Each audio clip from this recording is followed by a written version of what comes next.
Il-Gazzetta kulħadd irrappurtat kif uħud fil-Grupp Parlamentari Nazzjonalista użaw it-teħid tal-pożizzjoni tal-Partit Nazzjonalista fuq il-liġi dwar l-użu responsabbli tal-kannabis bħala waħda li turi li għad għandhom il-kontroll fil-partit suppost immexxi minn Bernard Grech.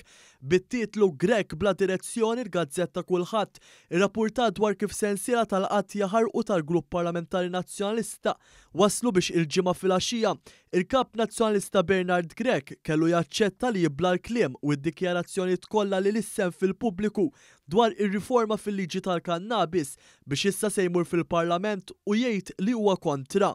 Ingħad li l-kap tal-Oppożizzjoni kellu jagħmel U-turn totali minkejja li sa ftit xurilu kien beda jgħid x'għandha tinkludi din ir-riforma u saħansitra meta l-Gvern ippubblika d-dettalji ta' din ir-riforma għalli dan kien qed jikkopja lilu.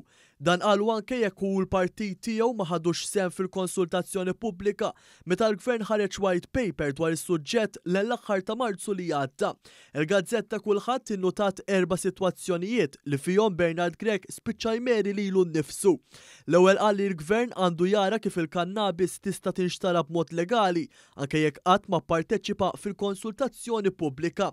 Imbagħad fuq il-fosos għamel żball fatwali u nqabad li ma jafx l-affarijiet meta għalek. Mux kif għamel da gvern fil-rigward il-kannabis laqqas white paper ma ħareġ.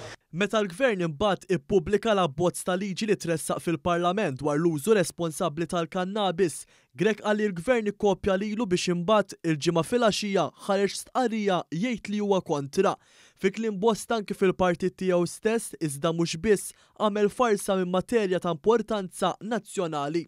Il-kulħadd innota li d-dikjarazzjonijiet bla direzzjoni ta' Bernard Grech ma kinux biżżejjed għal Grupp Parlamentari Nazzjonalista biex jaqbel li jappoġġja riforma fil-liġi tal-kannabis maħsuba primarjament biex persuni ma jibqgħux imorru l-ħabs u jċabsu l-kondotta minħabba l-użu personali tal-kannabis.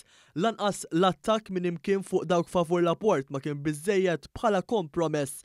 Saħansitra sorsi fil-Partit Nazzjonalista qalu lill-Gazzetta li kien hemm minquża diskussjoni fil-Grupp Parlamentari biex juri lil Bernard Grech li fil-Partit Nazzjonalista għadha tmexxi l-fazzjoni li poġġietu hemm u li finalment dak li jgħidu huma jott. Imbagħad kien hemm dawk bħall-ex kap Adrian Delia u s-sostenituri tiegħu li raw din bħala opportunità biex bl-użu tal-kawża jagħtu daqqa lura lil Grech għal mod kif immina l-pożizzjoni tagħhom biex sar kap u Bernard Grech ilu bla direzzjoni fuq il-liġi tal-kannabis u l-Partit Nazzjonalista saħansitra evita li jibgħat il-kellima tiegħu fuq ix-xandir biex jiddiskutu s-suġġett. Sa din il-ġimgħa stess huwa kien ostili lejn il-ġurnalisti meta mistoqsi x'pożizzjoni se jieħu u beda jgħid biss li se jgħidha fil-Parlament. Iżda mbagħad spiċċa qala qabel fi stqarrija li kien kostrett joħroġ u jgħid li huwa kontra.